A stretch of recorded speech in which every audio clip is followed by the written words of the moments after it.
कौन है ये लड़की जिसे दुनिया की सबसे बड़ी यूट्यूबर कहा जा रहा है और इनकी क्यूटनेस देखकर सख्त से सख्त लौंडे भी पिघल रहे हैं और एक भी पैसा खर्च करे बिना अमीरों वाली जिंदगी जी रही ये लड़की। और इसने अपने लिपस्टिक से ऐसा जादू किया कि करोड़पति भी कंगाल हो गए। और आज हम ऐसा मूवी सीन दिखने वाले हैं जो मोस्ट पॉज्ड सीन बन गया है। लोग इसे रोक रोक कर क्यों देखते हैं और आप भी ये अकेले में ही देखिएगा। और पुलिस से बहस करने पर कितनी सजा हो सकती है, जानिए क्या कहता है हमारा कानून। और एक ऐसी वेंडिंग मशीन जो लोगों की शादी कराती है वो भी मात्र 100 रुपए में, लेकिन कैसे। और साथ ही यहूदी धर्म के कुछ ऐसे रीति रिवाजों के बारे में आपको बताएंगे जिन्हें जानकर आप चौंक जाएंगे। जानने के लिए बस आप वीडियो के अंत तक हमारे साथ बने रहिए। नंबर 1, लॉरेन रिही माकी को दुनिया के सबसे क्यूट यूट्यूबर कहा जाता है। और हम ऐसा क्यों कह रहे हैं आप वीडियो में देख सकते हैं। ये इतनी प्यारी और क्यूट दिखती है, एक बार देखने के बाद अपनी नजर हटाना मुश्किल है। बोलती हुई तो ये और भी ज्यादा क्यूट लगती है, भले ही आपको इंग्लिश समझ में ना आए,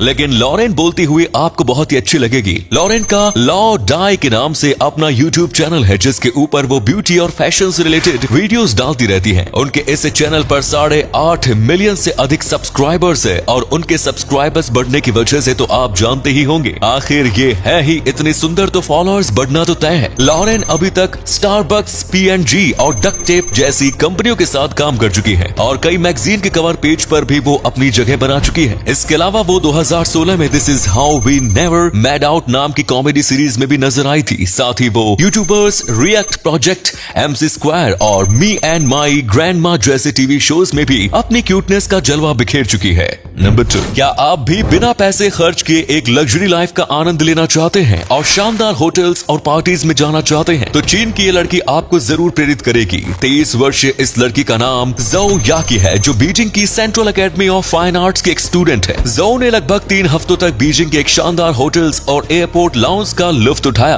और इस दौरान उन्होंने कोई पैसा खर्च नहीं किया। ज़ोउ ने खुद का लुक चेंज किया, महंगे ब्रांड्स के फेक कपड़े और बैग कैरी किया और एयरपोर्ट की VIP लाउंज से अपने दौरे की शुरुआत की। 3 दिन एयरपोर्ट लाउंज में बिताने के बाद होटल्स में वो फेक रूम नंबर बताकर एंट्री ले लेती थी और वहाँ वॉशरूम और पूल का इस्तेमाल करती थी। अच्छे कपड़े होने के कारण उन पर किसी को शक नहीं हुआ। चीन में ऐसे लोगों को सोशल साइट कहा जाता है। इसके अलावा वो बड़े बड़े होटल्स और पार्टी में भी जाने लगे जहां ज़ोउ ने फ्री की वाइन और लजीज खाने का जमकर लुत्फ उठाया। ज़ोउ ने बताया कि वो कैपिटलिज्म और कंज्यूमरिज्म पर आधारित एक एक्सपेरिमेंट कर रही थी जिससे वो लोगों को बता सकती है कि कैसे बिना पैसों के आप बीजिंग जैसे बड़े शहर में एक हाई प्रोफाइल लाइफ का आनंद ले सकते हैं।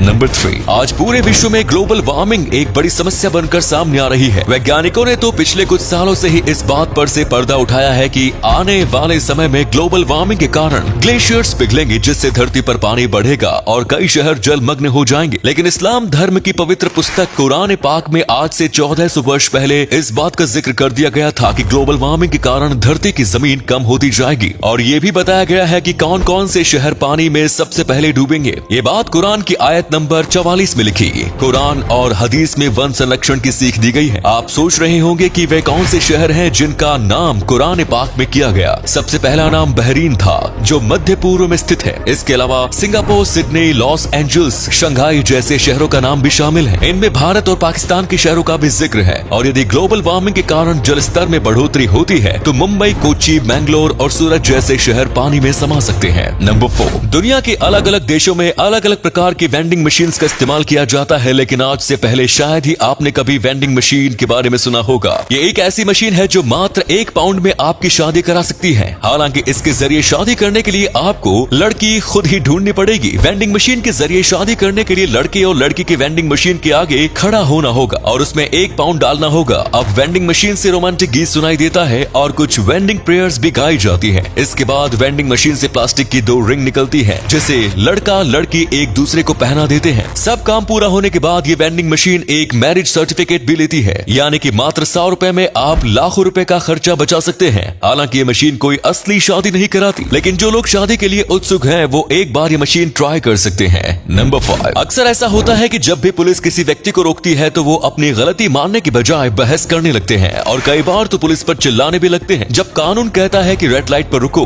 हेलमेट लगाओ और मास्क पहनो, लेकिन लोगों को तो बस अपनी चौड़ दिखानी होती है। यदि आप पुलिस से बहस करते हैं या चिल्लाते हैं तो आपके खिलाफ आईपीसी की धारा 353 के तहत मुकदमा दर्ज किया जा सकता है, जिसमें आप पर आरोप लगाया जाएगा कि आप सरकारी कर्मचारी को ठीक से काम करने नहीं दे रहे हैं। यह गैर कानूनी होने के साथ साथ एक गैर जमानती अपराध है। इस अपराध में दोषी पाए जाने पर व्यक्ति को 2 साल तक की कारावास हो सकती है। और अगले फैक्ट पर जाने से पहले इस फोटो को ध्यान से देखिए और बताइए कि आपको किस नेता का फोटो दिखाई दे रहा है। इससे पता लगेगा आपका दिमाग और आपकी आंखें कितनी तेज हैं। मिलते हैं आपको 5 सेकंड्स।